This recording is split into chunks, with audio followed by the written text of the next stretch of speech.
This episode is brought to you by Shopify. Upgrade your business with Shopify, home of the #1 checkout on the planet. Shop Pay boosts conversions up to 50%, meaning fewer carts going abandoned and more sales going cha-ching. So if you're into growing your business, get a commerce platform that's ready to sell wherever your customers are. Visit shopify.com to upgrade your selling today. The brothers, who should have been bound by natural affection and the ties of blood, were instead torn apart by unrelenting ambition and discord. Henry, the youngest, sought a share in the inheritance, but Robert and William, each asserting their right to rule by strength and seniority, rebuffed his claims and turned their swords against one another. So writes Orderic Vitalis.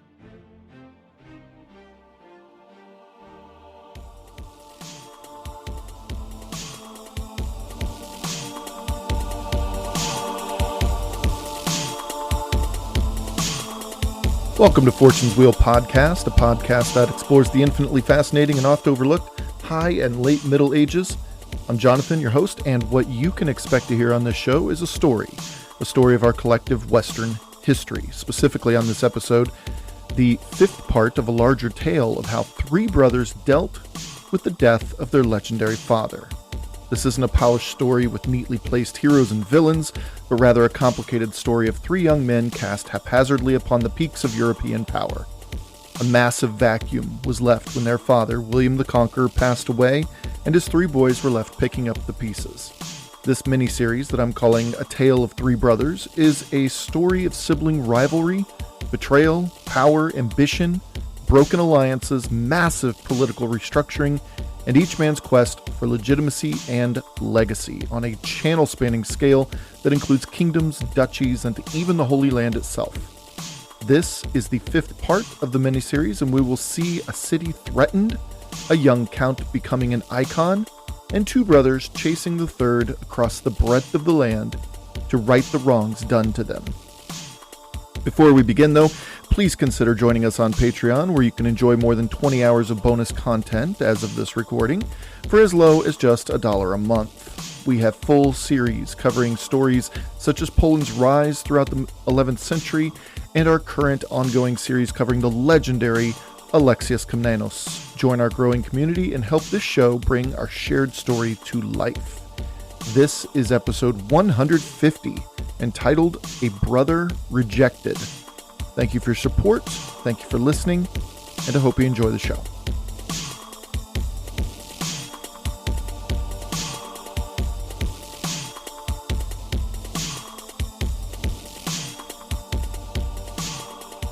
So it was that in 1090, William Rufus, King William II of England, decided to act.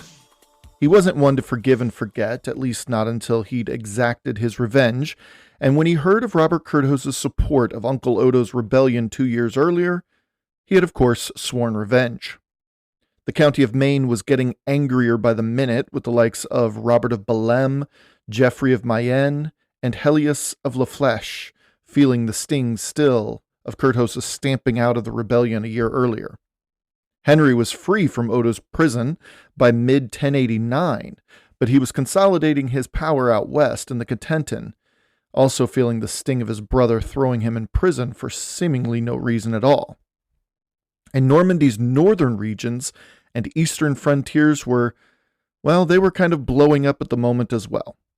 And don't forget about south-central Normandy at Conches, where Curthos had a vassal's wife riding against an entire castle, and the castle being reinforced by the English crown. The whole duchy was on the brink of total collapse by 1090, and if Rufus played his cards right, he could swoop in and be its savior, thus undermining Curthos's rule. King William decided to begin by buying the northern Norman support. All told, Rufus had the following support from both English and Norman barons: Walter of St. Valery in the county of Ponthieu, which provided Rufus a safe harbor at the mouth of the Somme River with which to land in Normandy. He had his Aunt Adelaide's third husband's son, Stephen of Aumale, who controlled much of the River Bresle. Count Robert of Eu, the fence-sitting English Norman baron, who was fed up with Curthos's rule at this point. Gerard of Gournay, who owned 3 strategic northern castles. Walter Giffard II of Longview in Caux, who also was a major landowner in England by this time. Ralph I of Mortimer, protector of England's Welsh marches. The list just seemingly goes on and on. Then came word of Count Henry of Cotentin. It seems Henry, since his release from prison a year or so earlier, had been quietly fortifying each and every castle and city he owned, which included Mont Saint-Michel, Avranches, and Coutances. It seems Henry was beginning to make it clear that he fully intended to carve out the Cotentin as a separate and independent polity from Normandy altogether. Historian Frank Barlow writes, quote, "He too fortified his castles, looked to his vassals and friends, and recruited mercenaries. He had with him Hugh de Avranches, Earl of Chester, and Richard I of Riviere, later to be rewarded in England with the honor of Plympton and become the ancestor of the Earls of Devon." End quote. So, while Robert Curthose ran around the duchy, putting his fingers in the tiny holes in the Norman dam, keeping absolute anarchy just barely at bay, his enemies were all lining up against him, carving out their own polities from the duchy, fueling discontent, undermining his rule and funding armies. This was the price of rebellion in Normandy in the late 11th century. Now, there was one city we haven't mentioned much yet in this time period, Normandy's center of commerce, faith, wealth, influence, and power. That is the city of Rouen. In Rouen, markets were still prosperous, for the most part, and the wealthy there lived as though they really weren't affected by all that rebellion, up until this point at least. War was and is good for business, as we know, but one merchant wasn't particularly fond of how things were going from a marketplace standpoint. It seems that Robert Curthose was a duke on his back foot, and when you're in the epicenter of that duke's power, business tends to go elsewhere. This merchant's name was Gilbert Pilatus. Keep in mind that Gilbert Pilatus was no nobleman. He was a merchant. But over the decades, his father and then he had amassed a fortune. Like, really, he was the richest man in Normandy who wasn't a part of the nobility.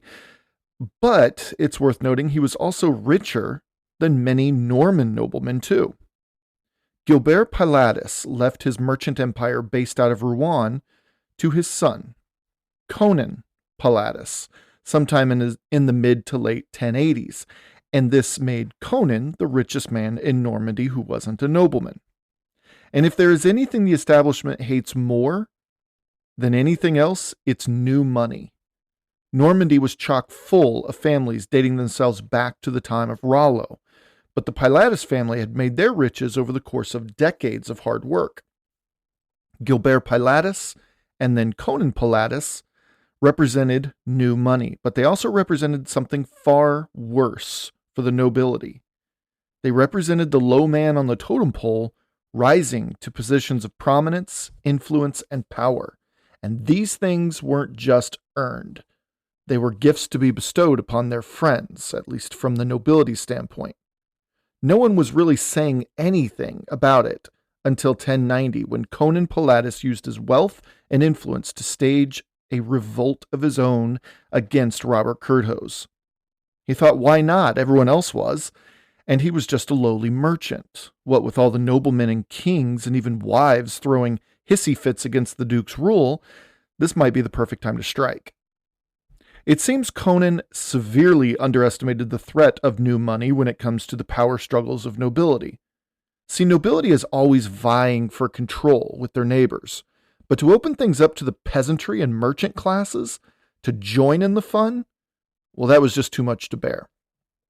But consequently, when one amasses a commercial empire under the radar and largely ignored, well, the nobility misses out on the fact that the Pilatus family had connections everywhere and even extended their influence into the realm of military power. That's right. Conan Pilatus, a mere merchant in Rouen, had his own private army at the ready, and no one considered it much of a threat because, well, the blind spots of being wealthy and influential, right? Some things just never change. Barlow writes, quote, "The merchants of the city were no doubt suffering both from the anarchy in the duchy and the severance of the link with London." End quote.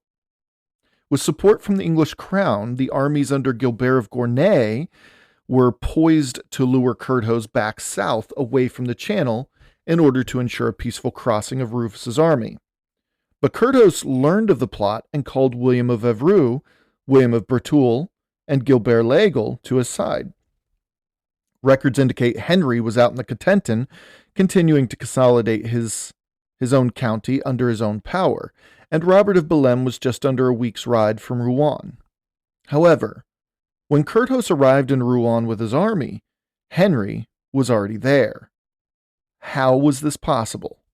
Again, the records indicate that Henry was out west, at least a week and a half's march. But here he was, with men, waiting on Curthose outside the gates of the city. Also, it was November of 1090, and winter was fast approaching. It's not as if they were riding lightly. What in the world was Henry doing in Rouen, or at least the area, so quickly? I mean, he beat Robert of Bellême there, who was far, far closer. Regardless of this, on November 3rd, 1090, just as Conan Pilatus and his supporters, the so-called Palatians, erupted, Duke Robert, from inside castle walls in Rouen, saw his little brother Henry, at the helm of a number of knights from the Cotentin, come storming in before things got too terrible. Henry was able to make it to the castle, which was on the southeastern portion of the city's walls, where he and Robert deliberated as to what to do next. Now, almost at the same time, William Rufus sent ahead a contingent of ruffians under the leadership of Reginald, the second son of the deceased William of Warenne, 1st Earl of Surrey, and the younger brother to the 2nd Earl of Surrey, also named William de Warenne. Confusing enough. Now, arriving at the west gate of Rouen, Reginald and his royal troops, that is, royal from England, keep in mind, they heard word that Gilbert l'Aigle had barged in through the south gate, nearest the castle, so that he may relieve the Duke. Within the hour, Conan's supporters, alongside Reginald's, were able to secure the vast majority of Rouen itself. That's right, English troops were working with Conan Pilatus. Now, while inside, Henry was able to convince Robert Curthose to escape. This is precisely why dukes had loyal vassals, he argued, to make sure the duke survives to lead another day. Stirred up by the emotional appeal of his brother, Curthose agreed. The entirety of the ducal forces inside the castle burst forth from its heavy gates, while Henry took the lead over men like Gilbert l'Aigle, William of Evreux, and William of Bertoul. Curthose was able to escape the city undetected and make his way to a nearby monastery called Notre Dame du Pré, along with his advisor, the monk William of Arc, for safety. Henry pushed through the streets, shouting and ordering his men to fan out and kill or capture every single last Palatian they could. Henry himself was said to have partaken in the melee and destruction of Rouen that day. The rout against the rebels quickly devolved into an outright slaughter, the ducal forces all participating in wanton violence and indiscriminate murder of men, women, and children alike. In the chaos, at some point, Conan Pilatus was brought to Henry as a reward. In the distance, the streets of Rouen were clearing themselves of royal forces and rebels alike, and soon the only sounds in the city were the wails of mothers and wives and children, and the crackle of fires spreading throughout the city. And at the helm of it all was Henry. So, back to Henry. Why was he there? I mean, he was really close to Rouen to be there so quickly, meaning the records are not telling us the entire truth. Remember, the records indicate he was way out west, out in the Cotentin, but Henry was there in a matter of a couple days. Did he know about the impending rebellion? And if so, how? Pure speculation, of course, but I'm inclined to think Henry was aware of it all. In fact, Henry might have had an insider in King William's court in England. We know that the Bishop of Coutances was back in Rufus's good graces after the rebellion 2 years earlier, as we see the bishop's name in writs from the time in England, that is, 1089, 1090. Also, Hugh de Branche was Rufus's Earl of Chester. We can't forget that Henry was the Count of Cotentin, and both Coutances and Avranches were major cities in the Cotentin. Was Henry being fed information about Rufus's movements? Quite possibly. Now let's push it a little more, just for some fun here. What if Henry was playing double agent again? Seriously, hear me out here. We know Henry had already done this, and we know that he would continue to play both older brothers against each other to the best of his ability over the next decade. So why couldn't this be one of those times? I imagine it would have been Henry secretly communicating with Rufus through either the bishop or the earl, and the plan could have been that Henry would be right there to help with the royal forces in their bid against Curthose when Rouen exploded.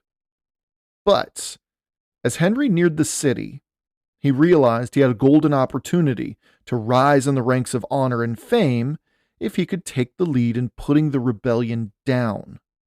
The nobility around Normandy would see him for the conqueror's son, and not just Rufus and Curthose's little brother.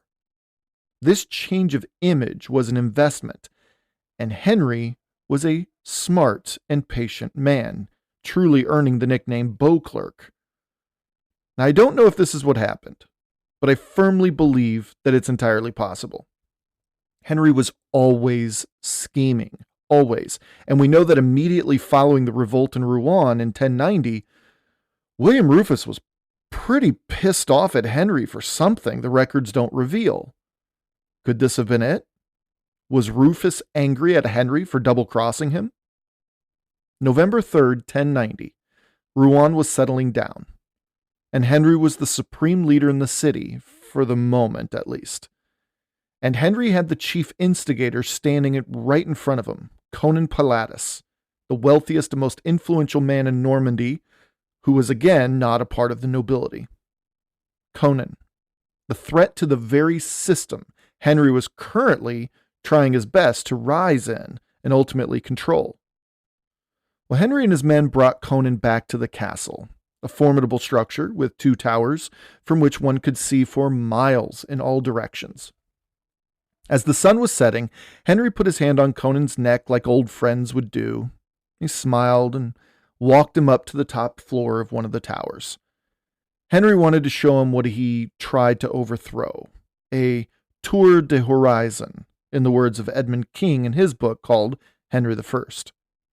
King writes, quote, "The hunting region to the south, the river Seine and its shipping, and the fair and populous city," end quote. Henry's presence must have grown 10 times during this little chat with Conan. Coming to an understanding about one's place in the duchy was crucial for the duchy itself to move on from this terrible episode. Of course.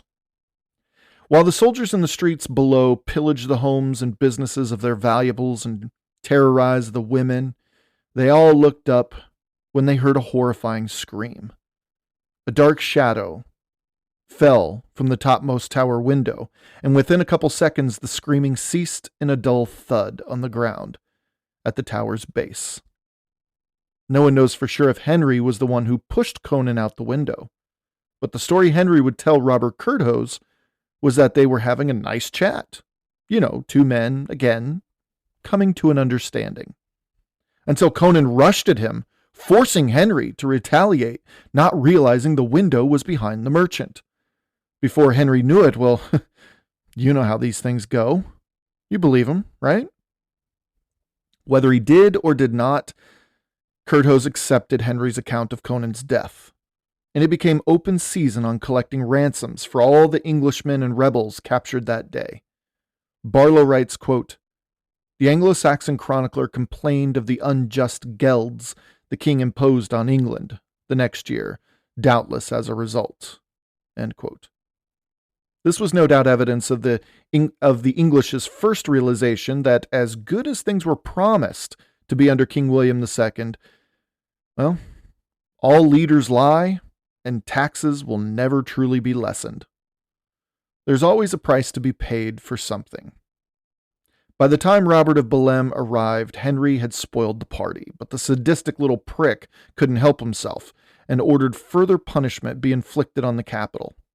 Both Bellême and William of Breteul went on a devastating spree of the city, taking whatever and whomever they wished. When I use the words open season, I wasn't really exaggerating. Bellême and Breteul became stupidly rich after their campaigns of terror in Rouen. Barlow tells us that a mitre nobleman named William Fitzanger was believed to have dished out £3,000 to be released from Bellême's House of Horrors, which, if you remember, is what Henry paid for the whole of the Cotentin. A bit of an exaggeration, surely, but it proves the point nicely. Curthos's loyalists won big, and I mean big, after Rouen, while Rufus and his kingdom had nothing to show for it but receipts. Robert Curthose would make several wise choices over the next several months, which shows us a glimpse of the potential the man had always had. For instance, he allied himself with a mid-level baron named Helius of St. Sens, who owned 3 small castles that happened to line up with Rufus's loyalists in Upper Normandy. Close to the coast were 3 castles that pledged their loyalty to the English king already: Longueville, Mortimer, and Aumale, which served as a strong arc of support for Rufus there in Normandy. Almost mirroring those to the south were 3 castles owned by the aforementioned Helius of St. Sens. Curthose needed Helius's castles to stand as a bulwark against any future incursions by Rufus, so he swung for the fences and gave Helius one of his illegitimate daughters as a wife, along with the cities and castles in Arques and Bourg-en-Bresse. Helius was the big winner here for sure, but Curthose again was a generous man, and the investment was a necessary one, given the circumstances. Now, Curthose also reached out to his old friend, King Philip of France, who also lent his support for the Duke. But the problem was that Paris needed Normandy to be off balance. Normandy was too powerful, and now tied intimately with another kingdom. With a stable Normandy, who knew what they were capable of after the conqueror's passing? So the support given to Curthose, well, it was weak at best. Helping Curthose only so much was the name of the game for King Philip of France. Help him too much, and Normandy rose up once again and possibly unified itself with England, becoming, well, once again, a legit rival to France. Help him too little, and the same would happen. But keep Normandy independent and weak, that was the sweet spot. The problem with Philip's stance was that these were still the days of an incredibly weak and neutered French crown that wouldn't last for long, but he was still a part of that. It's a wonder that the counties and duchies and marches didn't all just break away by the late 11th century. The crown in Paris was nothing but a name with the legend of Charlemagne haunting its past. Philip was a poor monarch, and when he attacked Rufus's stronghold of Aumale in Upper Normandy in early 1091, the English crown was able to buy the French king off and send him back to Paris. So on the pages of our history books, when it says that Curthose was able to secure the support of King Philip of France, well, we're not talking about the France of the Sun King or the France of Napoleon here. It may sound good on paper, but in reality, it was really nothing too special. Still getting around to that fix on your car? You got this. On eBay, you'll find millions of parts guaranteed to fit. Doesn't matter if it's a major engine repair or your first time swapping your windshield wipers. eBay has that part you need, ready to click perfectly into place for changes big and small. Loud or quiet, find all the parts you need at prices you'll love. Guaranteed to fit every time. But you already know that. eBay. Things, people, love. Eligible items only. Exclusions apply.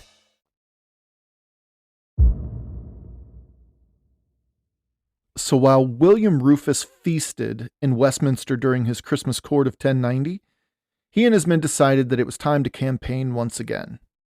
Not just a threat this time with some money pouring into the duchy, a proxy war of sorts, but a full-fledged campaign through the duchy.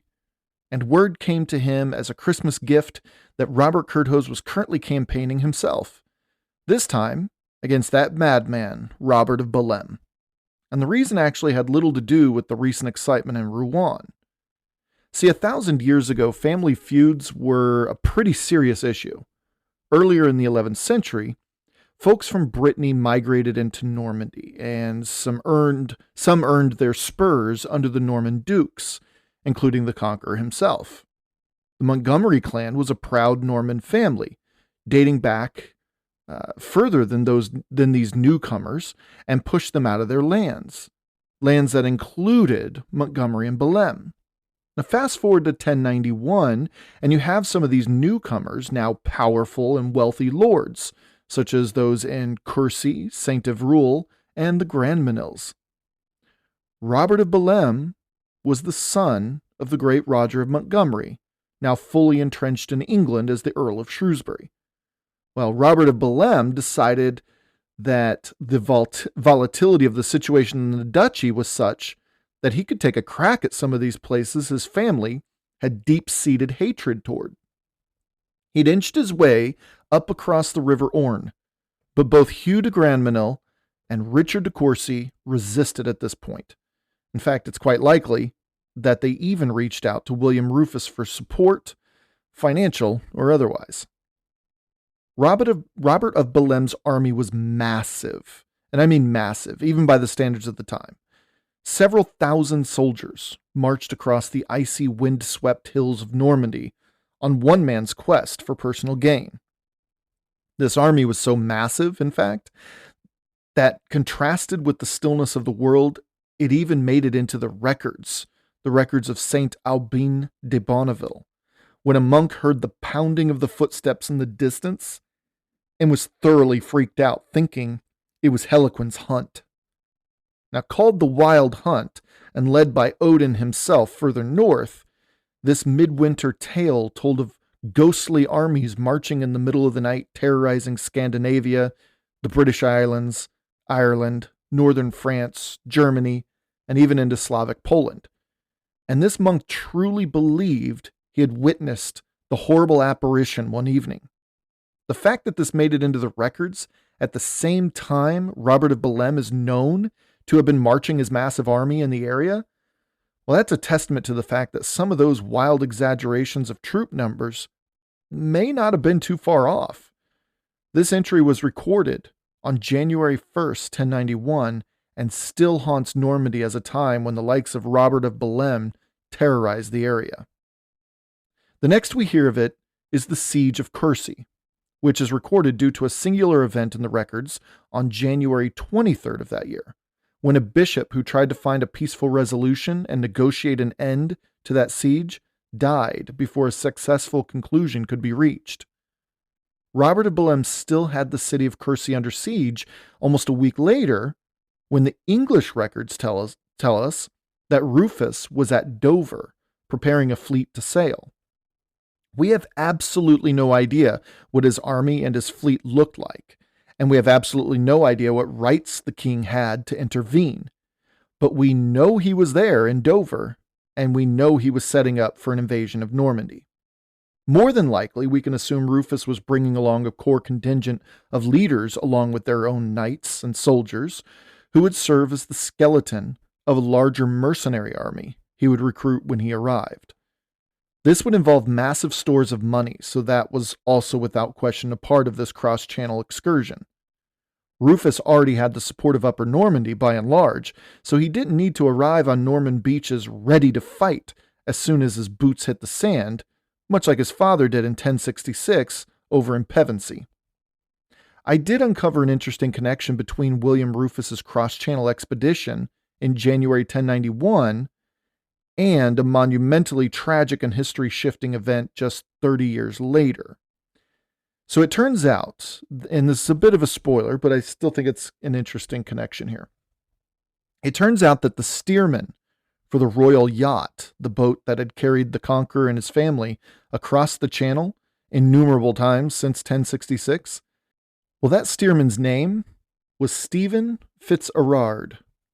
He was a naval commander who came into royal favor for obvious reasons under the Conqueror, owning lands in Warwickshire, Berkshire, and Southampton, according to the Domesday Book. Well, he could very well have been serving the Conqueror's son, Rufus, in 1091, as he navigated the king across the Moody Channel waters toward Normandy. Now, why is that interesting? Well, it turns out that he kept the business of sailing the English king back and forth across the channel. He kept it in the family. His son, Thomas Fitzstephen, was captaining a gleaming white royal yacht across the channel toward England in the year 1120. This might now sound familiar to many of you. So Thomas was a very capable captain like his father and enjoyed royal favor as well for keeping the royal family safe on such dangerous voyages. One night, Thomas partook in some drink with the English king's only son, and within minutes of setting sail, well, let's not get too ahead of ourselves here. We still have the First Crusade, the rise of Henry I of England, the establishment of various Crusader kingdoms, the reign of Roger II of Sicily, and so much more before we get to what history knows as the White Ship Incident. But the son of the man taking Rufus across the strait in 1091 would play a pivotal role in English history after 1120. Now, those in Dover assembled to wish the king favorable weather and an even more favorable outcome of the invasion were surprisingly vast. Quite a few were there. Barlow tells us that Archbishop Thomas of York was there, along with all 12 English bishops, including the elderly but still fierce Wulfstan of Worcester, and the peaceable Baldwin of Bury St. Edmunds, who were both appointed under King Edward II. Bishop Geoffrey of Coutances and Bishop Hoel of Le Mans, both Norman men, were most likely the only two clergy who sailed with the king. Rufus's chancellor, Robert Blowett, 11 chaplains, and Rainulf Flambard also sailed with the fleet, which is curious. For someone who shunned and ridiculed religion as much as William Rufus did, he seemed to be relying an awful lot on the faithful being a part of his contingent. In his sarcastic way, I wonder if he made jokes about hedging his bets or how God would never dare drown so many of his faithful and things like that. As for the laity, there were many in Dover as well. Rufus signed charters there in January of 1091, showing the names of Roger of Montgomery, Earl of Shrewsbury, Robert of Meulan, and his brother Henry of Warwick, Simon of Northampton, Earl Hugh de Branch of Chester, Alan Rufus of Richmond, Earl Walter Giffard of Buckingham, and Earl II de Warenne of Surrey. William Rufus's Norman cousin, Stephen of O'Male, also happened to be in England at the time and was at Dover. And Barlow seems to think that Wulfnoth, little brother of King Harold II Godwinson, was also sailing with the party as a hostage, but I'm not sure about that. Not every nobleman present sailed with William Rufus, but we know that Hugh de Branch, Roger of Montgomery, it was his own son who was distracting Curthose and wreaking havoc on central Normandy at the moment. Robert of Meulan, Alan Rufus of Richmond, and Stephen of O'Male, we know they all went.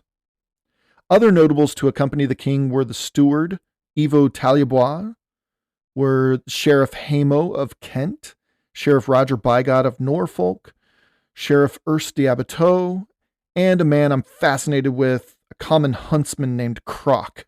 That's right, C-R-O-C, just Croc.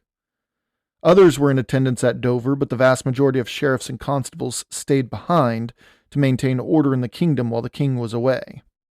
In addition, the sons of Hugh de Grandmesnil and Roger of Courcy, who were currently serving as lords of their father's English domains, were quote-unquote anxious to relieve the pressure on their beleaguered fathers, writes Barlow.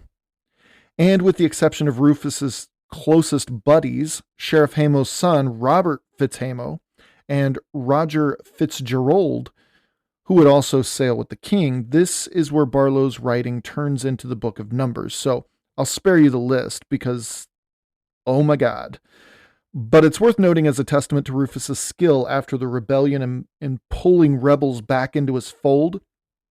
Two prominent rebels also joined him on this expedition. Rainulf Peveril of Hatfield Peveril and Gilbert de Clare of Tonbridge, if you remember that incident. As tedious as some of that might have been, I feel it's important to understand the support the Conqueror's immediate successor had in England, just 4 years after the Conqueror's death. But I also want to share this from Barlow because it emphasizes this very importance nicely. Barlow writes, quote, "This is the last occasion in the reign which is illuminated by several elaborate charters of the old type with lengthy witness lists. Either the demand for solemn confirmations had for the time being been satisfied, or important beneficiaries were becoming increasingly content with the authority of a simple royal writ with its minimum of attestation. The list of courtiers in 1091 is therefore particularly valuable. It enables us to see that at least half of these earls, officials, and barons had also witnessed royal charters in 1087 to 88. And there is enough scattered documentary evidence from the later years of the reign to show that many of those men continued to frequent the court until the very end. It is clear that by 1091 a group of trusted servants and companions in arms had already formed around the king." End quote. And once again, this is important because it shows that England has moved on smoothly, even considering the very localized rebellion of 1088 down in Kent. I ask again, though, is this the green tree attempting to prove that to God that England is ready to unite its two halves? On February 2nd, 1091, King William II sailed from Dover to St. Valery. Within a few days, the king had set up his headquarters in the county of Eu in Upper Normandy. We're told that the king received mercenaries from far and wide. Not only men from Upper Normandy, but also men from Brittany and France also joined his ranks. An emissary was sent to Rouen to establish communication between the king and the duke before hostilities would commence. Robert Curthose was forced to abandon his campaign against Robert of Bellême, free the rampaging count of his crimes against Courcy, and called Bellême to his side in order to defend the duchy against Rufus. I know, strange to think about, but such was feudalism, I suppose. Now, in addition, Eustace III of Boulogne, a man booted from England after the rebellion in 88, was also at Curthose's side during this time, as they were longtime friends, and, well, Eustace might want a crack at the king. Rufus's army marched south, and Curthose's assembly marched north, and by mid-February 1091, both armies lined up across from the other just outside of Rouen. We're not sure who appealed for peace, but terms for a détente were reached. The two brothers met face to face for the first time since Robert Curthose had left on pilgrimage back in 1085. And what was hammered out during those frigid days midwinter between the two brothers would ripple over the next decade or more in ways that would rewrite the history of England and Normandy. And it came to be called the Treaty of Rouen. Several chroniclers mention it for good reason, including the Anglo-Saxon Chronicles monks, Florence of Worcester, William of Malmesbury, Orderic Vitalis, and others, but they all seem to be just a bit off from the other. Overall, though, they all had some specific points that they agreed on, which is what I'll stick to here. But just know that you may read smaller details that differ from, writer to writer. The big things to come from the treaty are as follows. Curthose handed over to Rufus the county of Eu, which was fine because the count was already a Rufus loyalist. Next, Curthose also handed over the cities and monasteries of Fécamp and Cherbourg as well. Orderic Vitalis adds the cities of Gournay and Conches to this, along with around 16 or more in Normandy. Next, Curthose additionally gave pardon to those Norman barons who chose to remain loyal to Rufus before, during, and after the rebellion of 88. Now, as for Rufus, he promised Curthose to help regain any land lost since the death of their father, specifically the rebellious county of Maine. Even with Robert of Bellême present, the rest of Maine was a serious, serious issue. Rufus also gifted Curthose lands in England itself as a way to collect steady revenues each year. Rufus also returned the courtesy of pardoning those Normans who rebelled against him back in 88 and returned those lands in England to them. Curiously, though, Uncle Odo was not present during the entire affair, which is probably all for the best. Uncle Odo, in fact, was the only major Norman baron not forgiven or given back his lands and titles as part of this agreement. Rufus meant it when he exiled Odo from the kingdom forever. And lastly, both brothers agreed that should one die, given the deceased died without a male heir, the other would assume their wealth, lands, and titles, thus unifying their father's broken Norman Empire.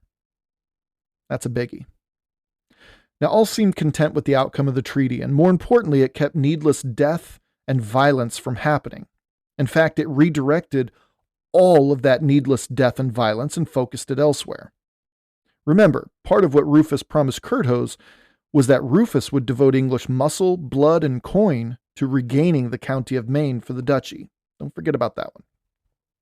However, there was one person completely left out of all of this talk of inheritance.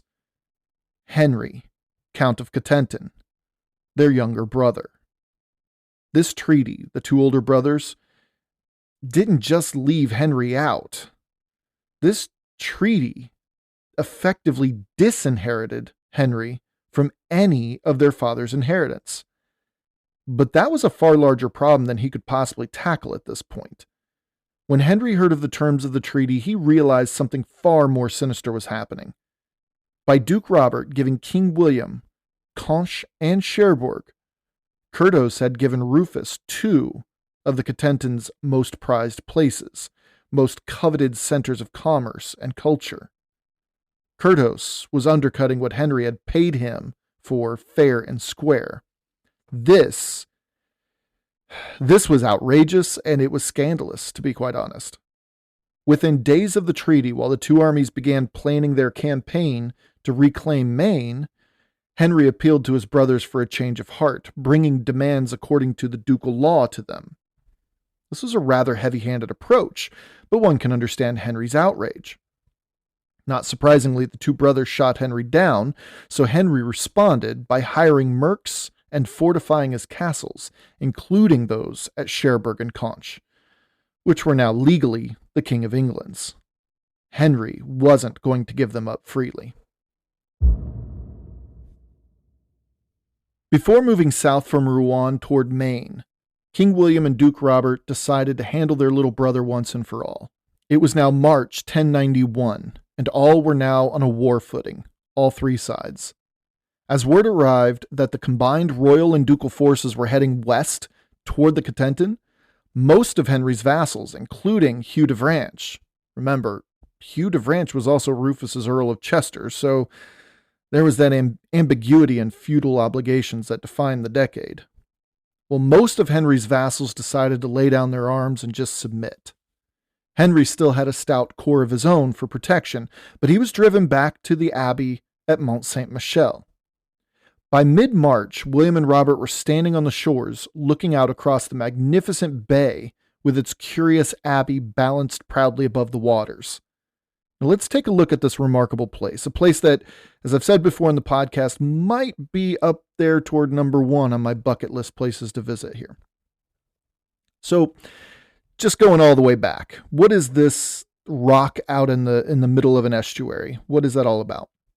Well, around 525 million years ago, volcanic activity beneath the Earth's crust created a massive rock that over millions of years turned into solid granite.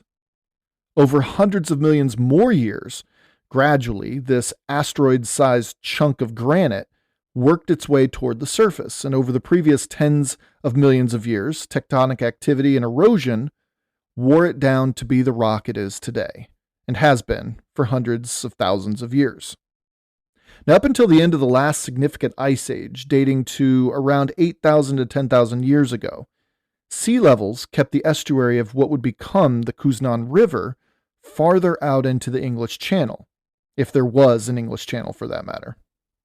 These are the days of Doggerland, for those that know. But as the Ice Age came to a close, glaciers melted in a rush, inexplicably, though Graham Hancock and Randall Carlson and a growing number of archaeologists and geologists have an idea as to why, but I won't get into that. And in a blink of an eye, it seems that the massive granite peak in the middle of a vast, flat coastal plain seemed to jut out of a new bay at the mouth of a new estuary for the Kuznan River. This also coincided with the place where some of Europe's most dramatic tidal shifts occur. Waves rising and falling upwards of 14 meters. That's 46 feet. Now, twice each day, this rocky little peak is surrounded by muddy flats and roaring waves, even today. The granite rock itself is 92 meters high. That's over 300 feet, and covers an uneven 7 hectares, or 17 acres. And the type of granite it's composed of is a solid mass called leucogranite, which is very resistant to erosion. And it's not just a simple bay it's in either. The Kuznan estuary is pretty massive itself, giving Mont Saint-Michel a particularly large flatland with which to isolate itself. The mudflats stretch up to 9 miles in any direction, even out toward the channel itself. This space around the island is separated into 2 sections. The section closest to the coastline are the mudflats, and they are deadly in some places, as they are home to quicksand, making this more of a reason not to try to make the journey to the island if you're a large army. Now, further out, if you survive, you reach the island as well as what are called prés salés, or salt flats. At low tide, generations of shepherds have brought their sheep out to graze on the rich, salt-resistant vegetation called samphire and various other halophytes. This diet produces a delicacy even today, a type of mutton called prés salé, named after the salt flats and prized for its salty flavor. All of this was certainly at play during the time of the Conqueror and his 3 sons. There's a fantastical, ethereal atmosphere to the place on most days, as well as it holds its own microclimate zone out on the flats. The winds are pretty stiff the farther out you get, and when you mix that with thick ocean mists, one can be forgiven for thinking they've just transported to an alternate universe. Now, as for human interactions with this little island, Mont Saint-Michel has been used or admired for thousands and thousands of years. We don't exactly know when the first humans set foot on it, but it was surely before recorded history. The Gauls were aware of it, we know that, because the Romans wrote about it. Since the time of the Romans, Mont Saint-Michel was a spiritual site for pre-Christian Celtic and Germanic faiths. But in the year 708, a man named Bishop Aubert of nearby Avranches established it as a tiny abbey after he witnessed 3 different apparitions of the Archangel Michael. The very next year, 709, the Oratory of St. Michael was consecrated on the island, and by the time Henry became the Count of Cotentin, which included, again, Mont Saint-Michel, it had morphed into not only an abbey, but a community that supported the pilgrims who bravely ventured out across the quicksand and mud flats to visit the place where the Prince of the Heavenly Host himself had appeared to Bishop Aubert centuries earlier. So, little history for you. Here we are back in 1091, and Henry had been pushed out across the dangerous estuary, holding out from his 2 brothers, who had turned their combined might in his direction, rather than their original target of the county of Maine. As it was, both brothers were on the northern coastline of the Kuznan estuary, but each took his army to separate encampments. William Rufus took his to his new city of Avranches, Robert Curthose to the town of Ginetz. Barlow writes, quote, "The purpose was clearly to cut Henry off from the Cotentin and possibly allow him to escape to Brittany if he chose." End quote. Brittany, by the way, was just on the other side of that estuary. Now, William of Malmesbury describes 2 different stories of the siege of Mont Saint-Michel, one about Rufus, the other about Curthose. Now, let's start with the one about Rufus, because It's kind of a fun one, in my opinion, and showcases what other chroniclers always said about the king. He was a magnanimous, generous man who appreciated ribaldry and the fighting spirit in both his friends and his enemies, a true knight in the chivalric sense. According to Malmesbury, it goes something like this. The king, going out of his tent, and observing the enemy at a distance, proudly prancing, rushed unattended against a large party. Spurred on by the impetuosity of his courage, and at the same time confident that none would dare resist him. Presently his horse, which he had that day purchased for 15 marks of silver, being killed under him, he was thrown down and for a long time dragged by his foot, rather embarrassingly. The strength of his mail, however, prevented his being hurt. The soldier who had unhorsed him was at this instant drawing his sword to strike the king, when, terrified at the extremity of his danger, he cried out, "Hold, rascal! I am the King of England!"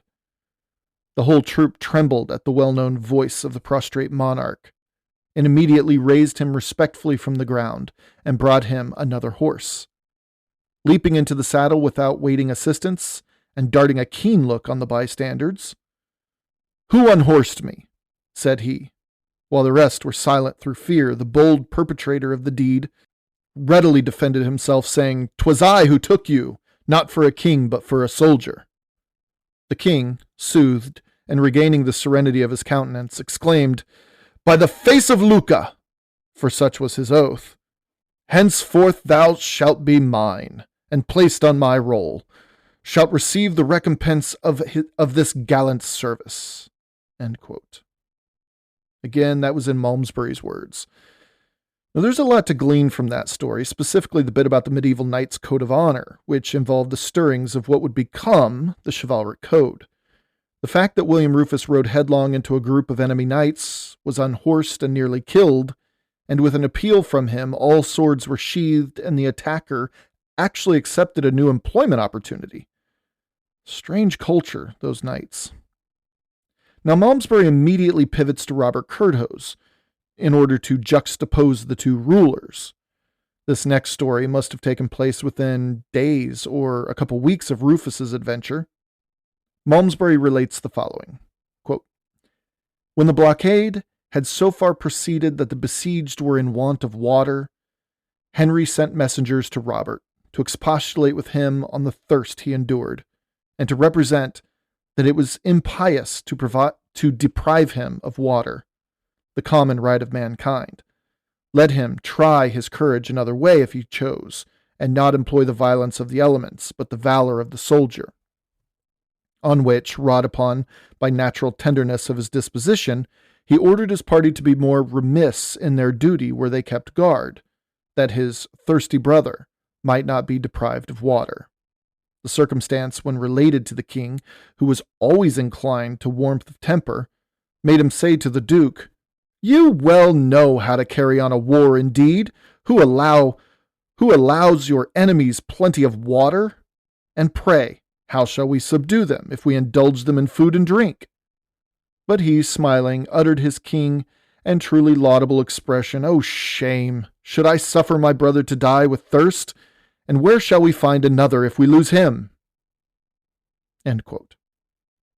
It was actually the eldest, Robert, who gave permission to Henry to fetch the water he and his men needed, whereas William, who actually made a good point here, was against it, arguing that it flew in the face of what a siege was supposed to enforce upon the besieged.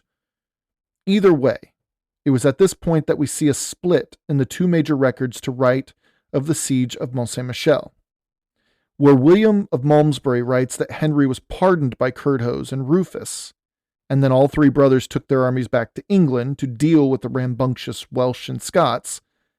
Well, it was Orderic Vitalis who splits from this, saying that Henry was actually put on the run. Historians tend to agree with Orderic on this one, especially since Orderic gives some detail as to Henry's movements between 1091 and 1092. Not much, but it was better than the glossed over story Malmesbury tells us, so we're going to go with Orderic on this next part. Things must have been quite bleak during the siege, as both chroniclers mention the extreme conditions on the island fortress. But Orderic writes this about Henry's escape.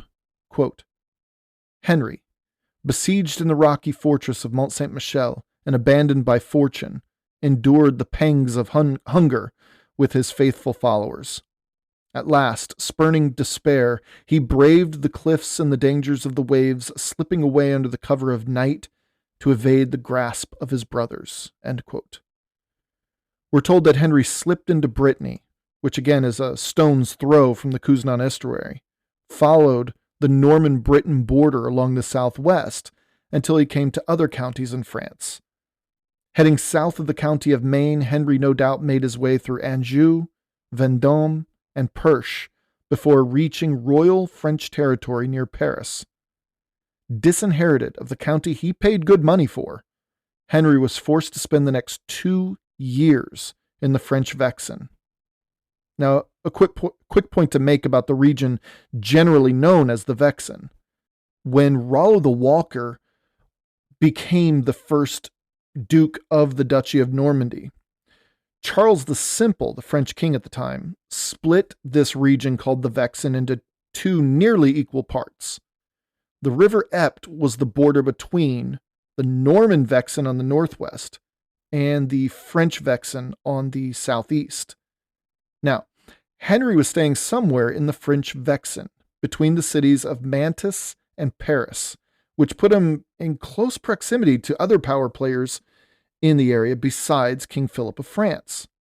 But not all of them were anti-Norman per se, which is a testament to Henry's growing diplomatic prowess that he was able to be there.